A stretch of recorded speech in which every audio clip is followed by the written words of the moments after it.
मैं इसको त्याग धर्म ना कहकर उत्तम ग्रहण करने का दिन कहूंगा। उत्तम को ग्रहण करने का दिन कहूंगा। अनुत्तम को त्याग कर उत्तम को ग्रहण करना। क्योंकि अगर केवल उत्तम त्याग कह दूंगा तो वो तो आप लोग अनादि से करते आ रहे हैं। आपने कसम खाई हुई है कि हम उत्तम को ही त्याग करते रहेंगे और अनुत्तम को ही ग्रहण करते रहेंगे। इसीलिए वहां पर उत्तम त्याग दिवस कब मनाया जाएगा? जब आप अनुत्तम को त्याग कर उत्तम के लिए जगह बनाएंगे। एक म्यान में दो तलवार नहीं रह सकती, निश्चित बात है। तो या तो धर्म रहेगा या अधर्म रहेगा, या पाप रहेगा या पुण्य रहेगा, या व्रत रहेंगे या अव्रत रहेंगे। तो क्या उत्तम है उसको ग्रहण किया जाए, जो अनुत्तम है उसका त्याग किया जाए, तब उत्तम त्याग धर्म की महिमा है। उसके सिवाय तो आचार्यों ने कहा है संयतस्य योग्यम ज्ञानादि दानम त्यागः। संयतों के योग्य ज्ञानादि का दान करना त्याग है। मतलब ज्ञान आदि की वृद्धि के लिए त्याग करना दान है। वहां पर अभी एक बहुत अच्छी बात कही कि जो दे रहा है वो अपने आप को संकुचित महसूस करे, छोटा महसूस करे, तभी तो दान का महत्व है। किस प्रकार से? उसको इस प्रकार से भी समझे कि आप मुनिराज को आहार देने के लिए क्या करते हैं। मुनिराज ऊंचे पाटे पे खड़े हैं और आप लोग जमीन पे खड़े होकर आहार दे रहे हैं, जबकि आप दान दे रहे हैं। उत्तम त्याग तभी कहलाएगा उत्तम पात्र के लिए जो त्याग किया जाएगा। वरना तो आप ये भी कहोगे कि मैंने बच्चे के लिए त्याग किया, अपने पुत्र के लिए त्याग किया। सुनते हैं कि कई माता पिता कहते हैं कि हमने आपके लिए किया, ये पुत्र कहते हैं कि हमने आपके लिए ये किया, तो क्या उसको भी त्याग कहेंगे क्या? व्यवहारिक दृष्टि से कह सकते हो, लेकिन पारलौकिक दृष्टि से या धार्मिक दृष्टि से नहीं कह पाएंगे ना। त्याग तो त्याग है, लेकिन हमें उसमें कैटेगराइज करना पड़ेगा, बाइफरगेट करना पड़ेगा, भेद करना पड़ेगा। और होता यह है कि दान जो है वो क्रिया है जो श्रावक के लिए कही गई है कि त्याग रूप करे। पर मुनियों के लिए त्याग क्या है? त्याग धर्म है। वो हमेशा सावध्यों का त्याग करे, अव्रतों का त्याग करे, अपने आप को नीचे गिराने का त्याग करे, अपने आप को हमेशा उत्तम बनाने का, उत्तम ग्रहण करने का प्रयास करे। वो पांचों व्रतों का ग्रहण करे, महाव्रतों का, पांचों समिति को ग्रहण करे, तीनों गुप्तियों को ग्रहण करे, 6 आवश्यकों को ग्रहण करे। यहां पर अपन त्याग की बात नहीं करेंगे, क्योंकि त्याग की बात आते ही कुछ लोग कह देंगे कि महाराज त्याग करना जीव का स्वभाव नहीं है। इसके लिए अपन वो बात नहीं चलेंगे, त्याग की बात नहीं चलेंगे, अपन ग्रहण करने की बात करेंगे। ग्रहण करो बस। तो एक चीज आज आपके सामने प्रस्तुत करता हूं कि अनादि से हम संसार में भटक रहे हैं। क्यों भटक रहे हैं? हमने अपने शुद्ध आत्म तत्व को ग्रहण नहीं किया या खो दिया है, उसे पाया नहीं है। जैसे कि किसी की कोई अमूल्य वस्तु, सोना चांदी जवाहरात या हीरे मोती खो जाए तो उसे कब तक दुख होता है? जब तक उसकी पुनः प्राप्ति ना हो जाए कि भैया मेरा खो गया, वो आरती दिया, अरे खो गया खो गया खो गया, और जब प्राप्ति हो जाएगी तब आनंद आ जाएगा, खुश हो जाएगा, सुख हो जाएगा, इस प्रकार से कहे, या चैन पड़ जाएगा। और जो आपका स्वाभाविक शुद्ध आत्मद्रव्य अनादि से खो गया है और जिसे आप ढूंढने का प्रयास तक नहीं कर रहे हैं, तो क्या आपको सुख की प्राप्ति हो सकती है क्या? वो तो जड़ वस्तु खोई थी जिसका आपके आत्मद्रव्य से कोई संबंध नहीं था। उसने नहीं कहा था कि मैं तेरा हूं, पर आपने कहा था कि तू मेरा है। ये पुस्तक ने नहीं कहा महाराज जी मैं आपकी हूं। ये कैमरे ने नहीं कहा भैया आप मेरे हैं। भैया ने कहा कैमरा मेरा है। पुस्तक को मैंने कहा कि पुस्तक मेरी है।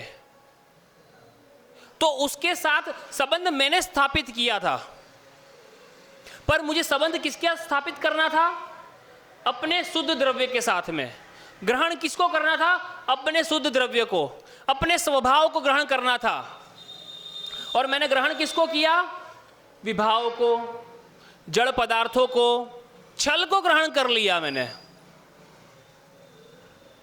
पुण्य तो पुण्य होता है, पुण्य तो पुण्य होता है। और ये समझिएगा संसार में प्रत्येक व्यक्ति 0 डिग्री पुण्य के साथ कभी उत्पन्न नहीं होता। 0 डिग्री के साथ उत्पन्न होगा ना तो समझिएगा कि वो निगोद में जाएगा, या उसके जड़ के चेतन के जड़ बनने का प्रश्न आ जाएगा। क्योंकि पुण्य क्या है? ज्ञान और दर्शन होना ही पुण्य है। ज्ञान और दर्शन है मतलब तो पुण्य लेकर आया है, निश्चित मानिए। सब लोग यहां पर पुण्य लेकर उपस्थित है, मैं मानता हूं, फिर आप लोग क्या मानते हो वो आप लोग जाने। क्योंकि आप लोगों की तो आदत है दुख दुख चिल्लाने की कि मेरे से बड़ा दुख का शिरोमणि कोई नहीं है।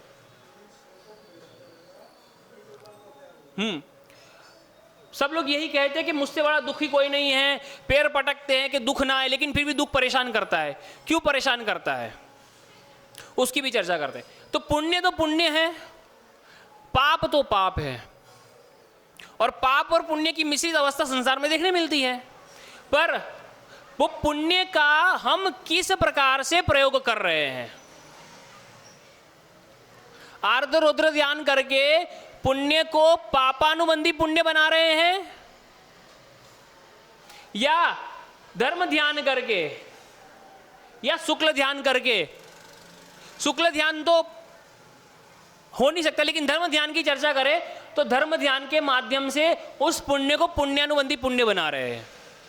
उसी प्रकार से पापानुबंधी पाप और पुण्यानुबंधी पाप। मैं तो पुण्यानुबंधी पाप को पाप ना कहकर कहूंगा कि पुण्य ही था, कि जिसने मेरी बुद्धि को ठिकाने पे लगा दिया, सदमार्ग पे ले आए।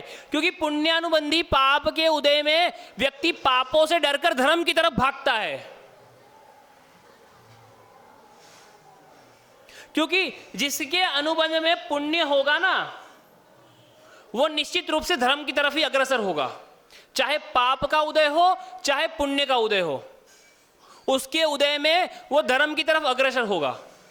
अब पुण्य तो पुण्य ही था, पर आपने उसका उपयोग कहां कर लिया? पाप ग्रहण करने के लिए किया या पुण्य ग्रहण करने के लिए किया?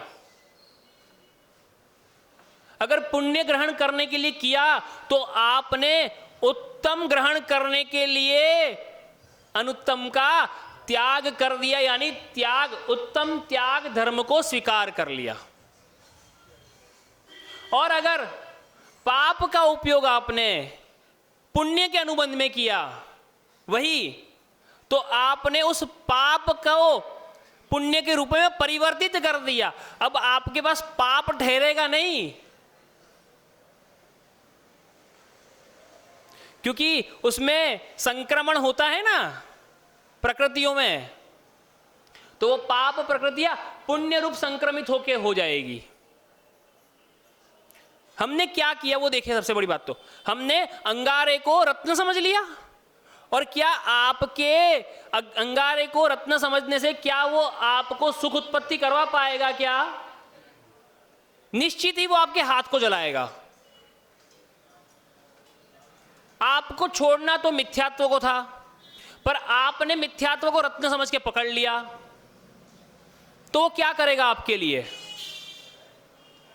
जबकि आचार्य पूज्यपाद स्वामी ने कहा कि ध्यान के माध्यम से एक तरफ तो चिंतामणि रत्न की प्राप्ति होती है और एक तरफ खली के टुकड़े की प्राप्ति होती है।